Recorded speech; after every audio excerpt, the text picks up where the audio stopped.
Okay.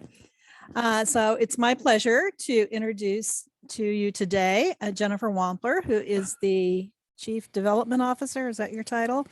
At the Kansas City Ballet. That's where I self-gift is going to watch dance. It's not exactly a physical product, but it's very relaxing to me. So Jennifer used to be the development officer for the conservatory, and she's done fundraising for a number of different organizations in the time I've known her. So I certainly don't have the full list, but she's a wonderful person to work with as a as someone who's working with potential or actual donors. So she's going to talk to us today about philanthropy and what it really is, because it's not just making that big ask. I'm really happy to be here. Thanks to Paula Weber and Dr. Linda Mitchell for inviting me to present to you all. I'm just going to give you kind of an overview of what I'm going to talk about, a little bit of the history of philanthropy, the impact of philanthropy today, and elements in fundraising, as well as the type of campaigns and the culture of philanthropy. And so just wanted to give you just a bit of my background. I'm originally from Nebraska, graduated from Iowa State with a degree in religious studies, just because it was interesting, pure and simple. But then I came to Kansas City to go to UMKC to get my MBA. From there, had several different positions, as Bonnie was saying, but the bulk of my career, and I've been in philanthropy for about 25 years now, was spent either at UMKC or at Kansas City Ballet. To you because you don't know why. I won't do it. Okay. Okay. That's all right. No worries. Since we're such a small group, feel free to ask questions as we go along, or if you prefer, you can hold them to the end if you have questions. So I did not start my career in philanthropy. I started in marketing, but I realized that what I was missing in marketing was the interpersonal connection. And I really enjoyed that. I really enjoyed meeting interesting people and helping them fulfill their philanthropic passions. So, and helping donors make a change in the world. And that's really what philanthropy is. We can probably go forward a couple of slides to what's in a name. There we go. So you may have heard of philanthropy called a lot of different things. My least favorite is fundraising, because it really emphasizes money. It does not emphasize the donor. Development is better because it emphasizes that it's a process and not just focusing on the end game. Advancement is primarily used in higher ed. You probably know folks in the advancement area here at UMKC. And it does imply moving forward, like towards a goal, gradual growth, but it doesn't really speak about the donor. Philanthropy, meaning love of humanity, and it consists of people's private initiatives done for the public good. This definition does not talk about money. These private initiatives can be all kinds of different things: volunteering, giving money, or establishing an organization. It talks about people's actions on behalf of the public good. With this definition, anyone can be a philanthropist. So, but today, philanthropy has become more professionalized. There are lots of people like me working in the profession of philanthropy, and it is spreading throughout the world, but it is still a uniquely American experience.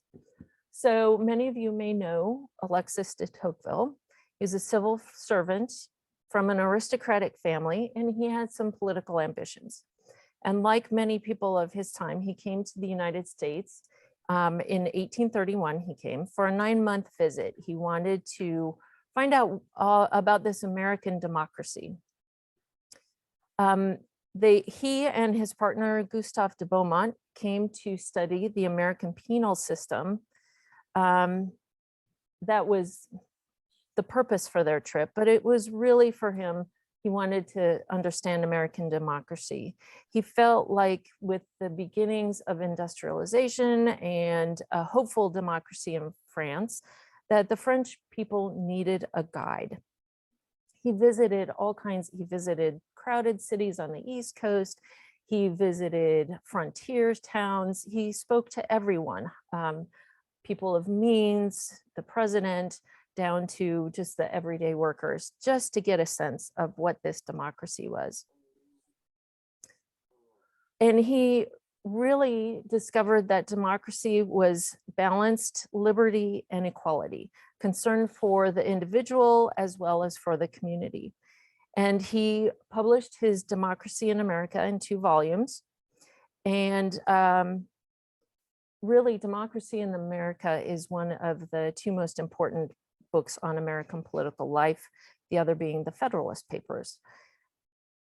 So de Tocqueville does not use the word philanthropy in his books, but he talks about associations, professional, social, civil, political, that make up our civil society. And these are really the beginnings of our nonprofit sector.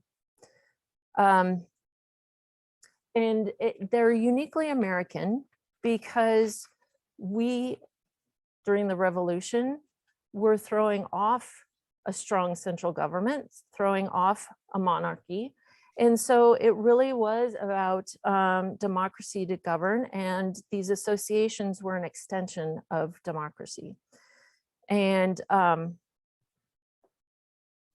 so that is what we've grown into today. So if you want to forward, please.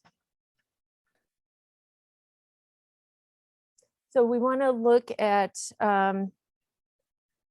how philanthropy is still important to the well-being of our citizens today, even though our central government has gained in power. We have kept that civil society, but the impact is quite large. So I just have a few statistics. So in 2020, Americans gave $471.44 billion to charities. And as we know, in 2020, we entered the pandemic. So that definitely has had an impact on this. 5.1% is a pretty strong increase over 2019.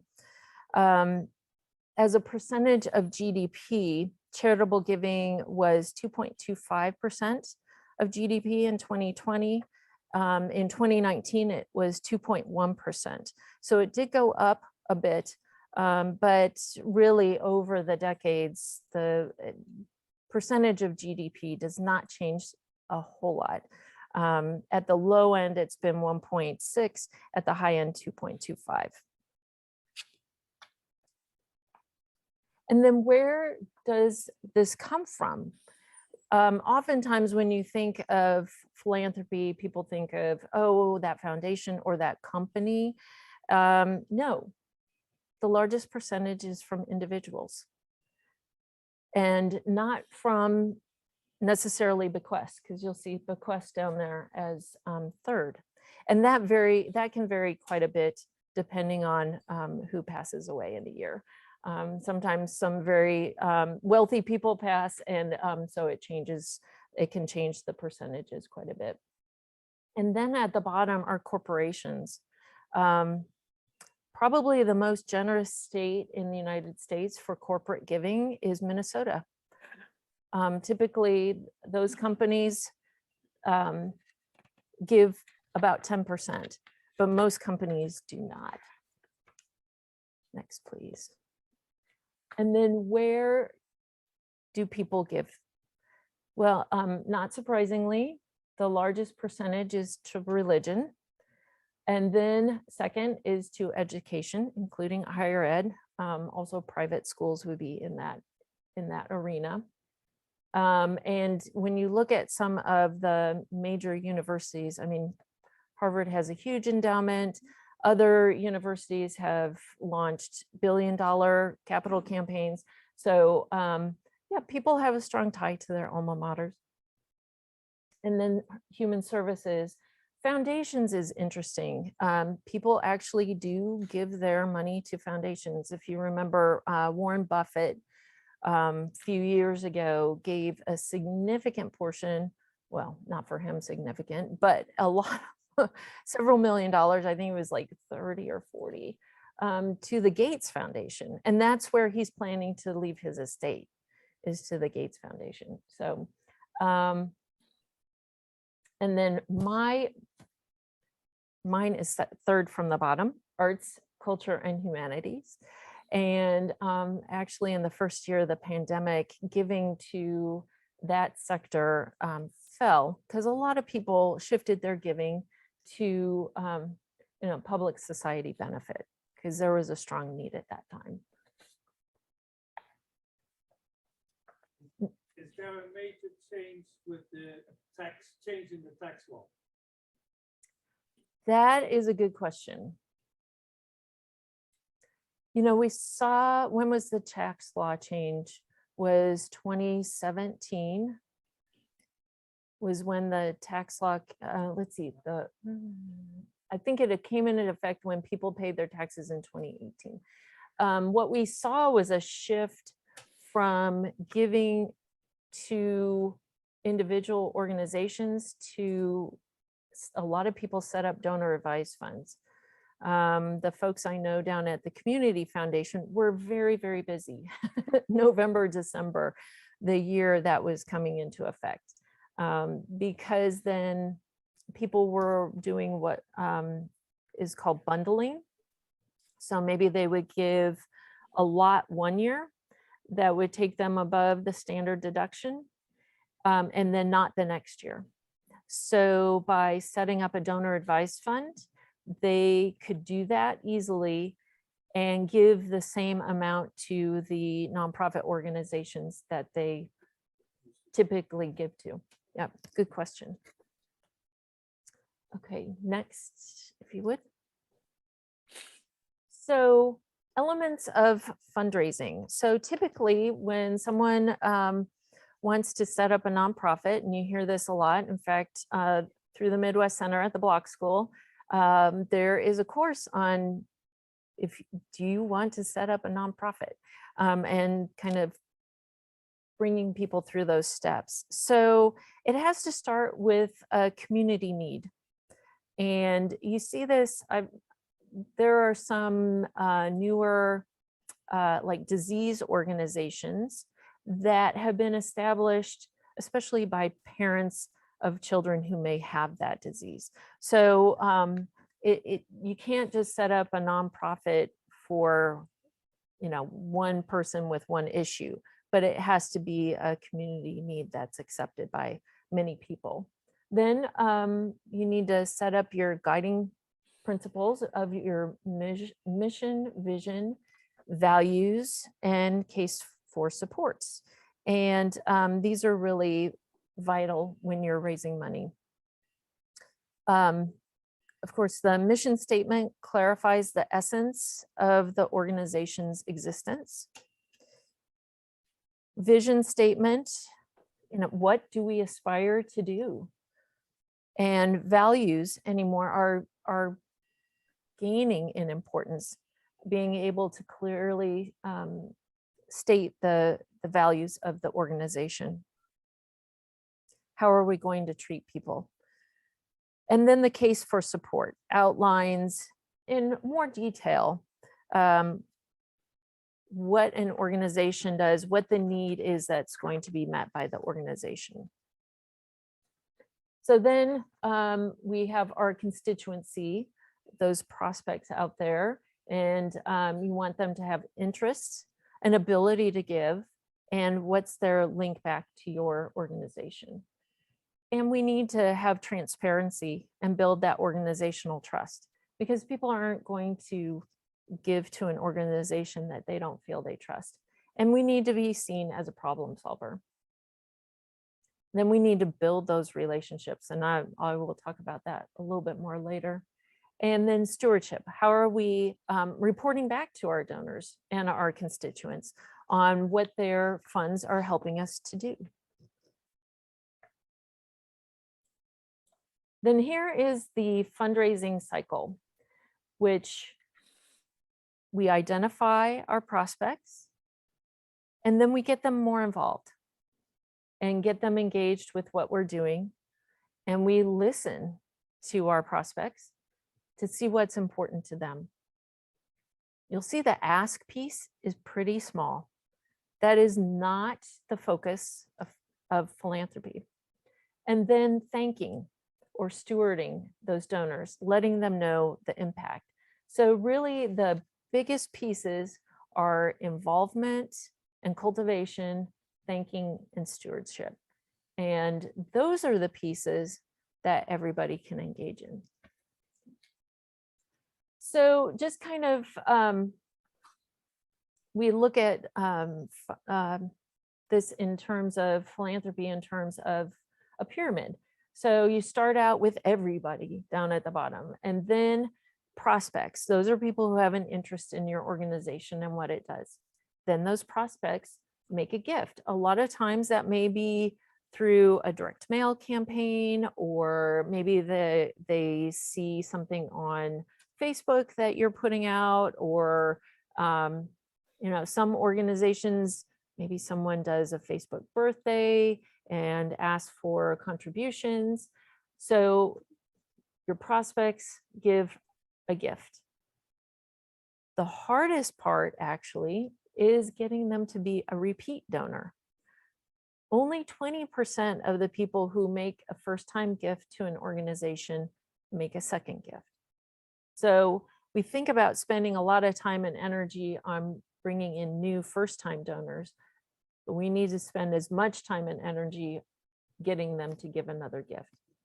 Then we get them involved, and hopefully they give a bigger gift. Maybe there's at the Ballet, we have an organization called the Bolender Society, and those people get sort of insider looks at the ballet, and it's really experiences that people want. And so that often will incentivize people to give a larger gift. And then you want them to repeat that. And then maybe we have a special campaign. So we're looking at expanding our campus in Johnson County in the southern part of the city. So maybe a special gift to that. And then maybe people will start thinking about more of a major gift, or a gift to, we also are having an endowment campaign right now, which is a different kind of gift, although you all are very familiar with endowments when it comes to scholarships. And then the ultimate gift really is a planned or estate gift. And those are people who are really highly committed to your organization. So I went through this a little bit before on the ladder of engagement. So we've got the happy bystanders who maybe, they're on our email newsletter list. They may check us out on Facebook. Maybe they even have, liked our organization. Or maybe they have an acquaintance or a coworker who is involved, but they're not quite in yet. So they listen, observe, get more information, get a little more involved. And then you have the next rung up, which is spreaders, and they're willing to share that information with other people.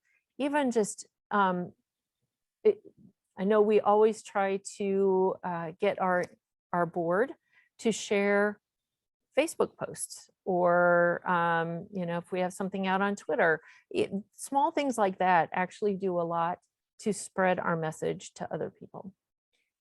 And then they contribute financially. And then hopefully we have engaged them where they are our advocates out in the community. So there are evangelists, and they contribute their time and their money. Sometimes people think that, oh, we can't ask our volunteers because they give us their time, and time is extremely valuable.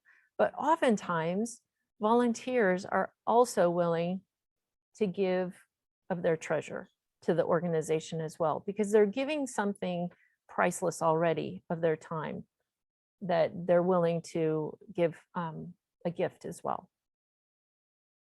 And those people also will be willing to reach out to their own personal networks and see if their friends, family, others would be interested.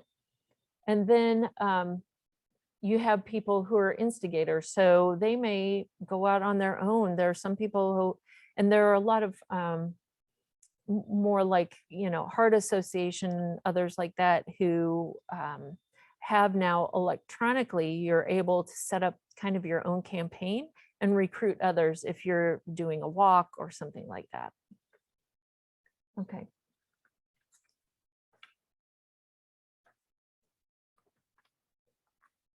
So True Philanthropy, we have all these nice electronic things to start that process of engagement.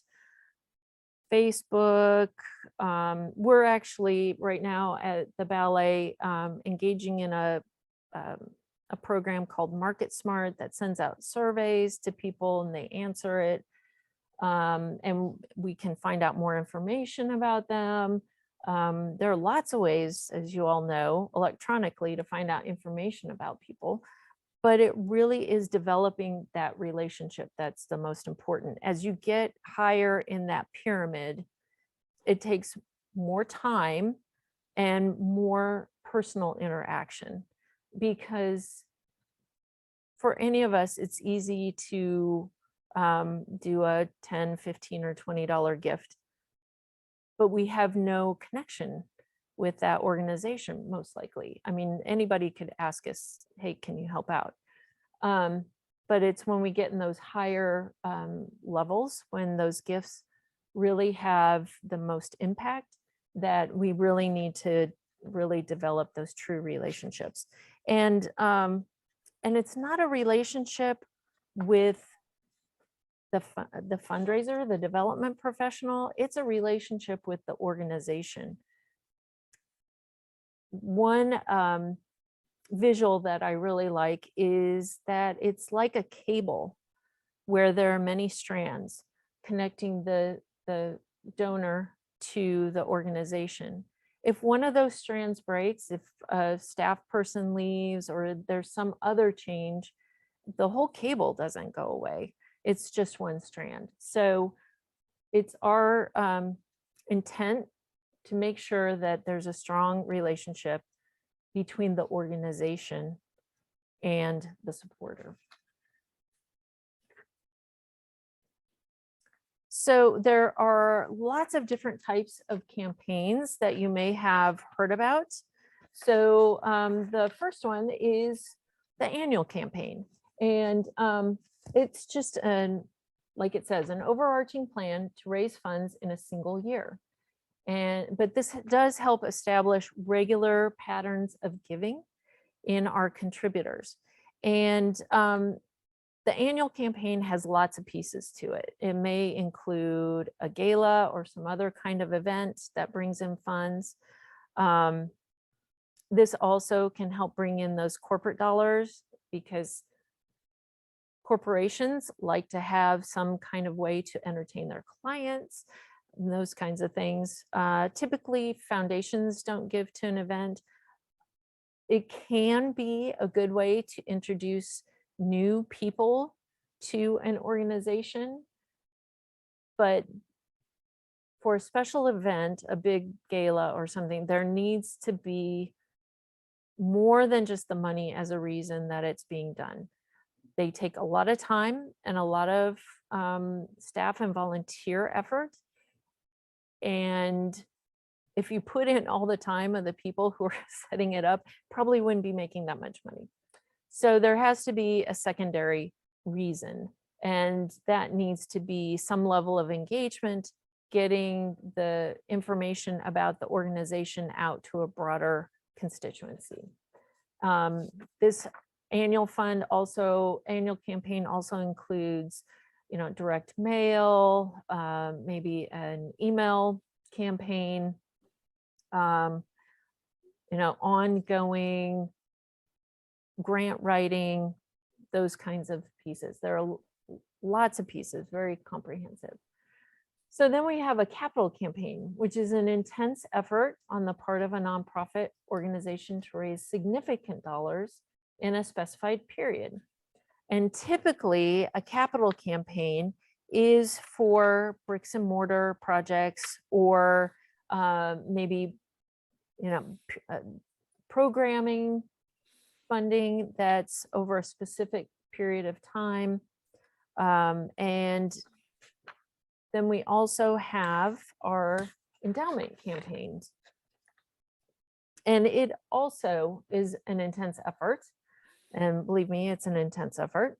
But to build restricted funds that the corpus will live in perpetuity, and the organization can derive interest and funds from that corpus in order to secure the organization's future. Because an endowment fund, the corpus is never spent, or should not be. And it's the proceeds then that benefit the organization. Then a comprehensive campaign. This is typically what universities do. The counting for the campaign is all aspects. So any funds that come into the university, whether they're restricted or unrestricted, or for a specific program or a capital building need, there's a start date and an end date, and we count all the money that comes in over that period of time. It's usually 5 years, is what a lot of people do. So,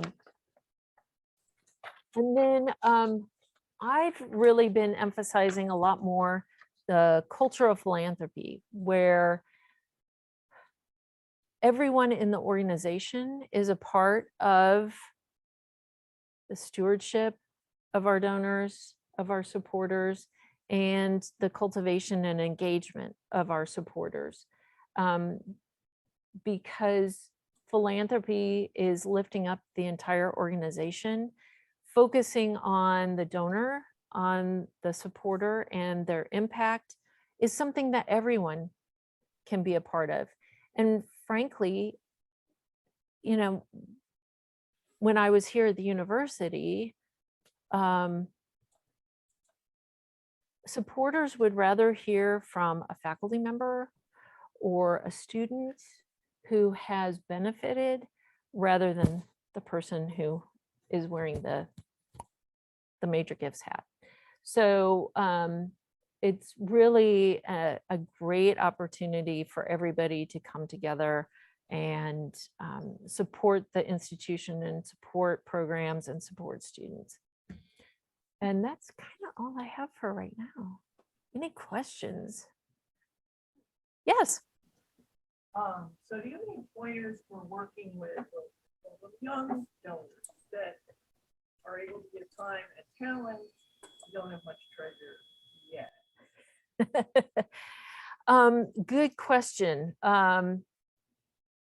I think because it's development and it's over a long arc, any way to engage people early will and provide them with a good experience, and knowing that their time and any ideas they have are valued will help in the long run when they finally do have treasure. The ballet has, in fact, we just had an event that they put on Saturday night. We have a young professionals group, and it's a very transient kind of group, because you know, they may come in and be involved for a few years in their 20s, but then they get married, have kids, which takes them away from being able to do that. But our hope is in the long run, they will come back because they had a good experience. And maybe, you know, they come back with a 3-year-old in tow taking ballet classes. So, yes. So when I think about those three pieces, I think of them almost equal. And I know development people are focused on money, but there's a tremendous amount in at least some organizations that time talent piece plays. And so how do we package this? Because people get turned off by the ask, certainly because it's too early, you know, or the incessant ask from, you know, annual funds and stuff. Right? But if you ask for help, Yeah. they'll give help. And so how can we balance that whole picture? It's a good question. I'm thinking about it in terms of the folks I know here at UMKC, and because there is a strong emphasis also on that volunteer piece. There are a lot of committees, not just at the university level, but at each of the schools where there can be significant involvement in terms of time and of ideas and being a soundboard from the community. And I think, I know they do a count of the hours that are given, and I don't have that statistic with me, but there is like a dollar figure that you can put to that volunteer time. I think it's like $18 or $19 an hour. And it is significant. It is really significant. And I think, yeah, working together, then I think we can have, you know, more well-rounded package. I mean, where I am at the ballet, a third of our budget every year comes from philanthropy. So we have to be cognizant of that bottom line for bringing in funds. And so we spend a lot of time making sure that people are engaged with us, so that when we come to ask them, it's not out of the blue, it's something they really want to be a part of. And the other piece of that is making sure that people understand the impact.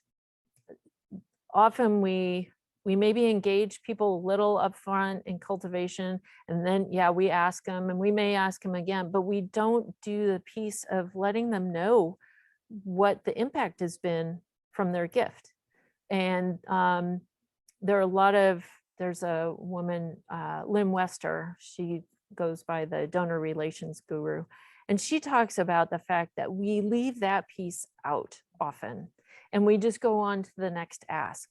And as you saw on that pie chart, stewardship was a really big piece of the whole fundraising cycle. And that stewardship piece is about impact, thanking and letting people know about the impact. And not in, you know, it varies by degree, you know, based on probably someone's, you know, gift size, but, and also, you know, as you get to know people at the higher levels, you know what resonates with them in terms of what they want to know about impact.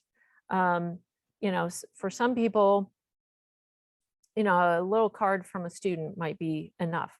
For other people, maybe they want to, you know, maybe a student is doing some research and with faculty, and, you know, maybe they want to see that, come and see a presentation, or, you know, it just varies by person.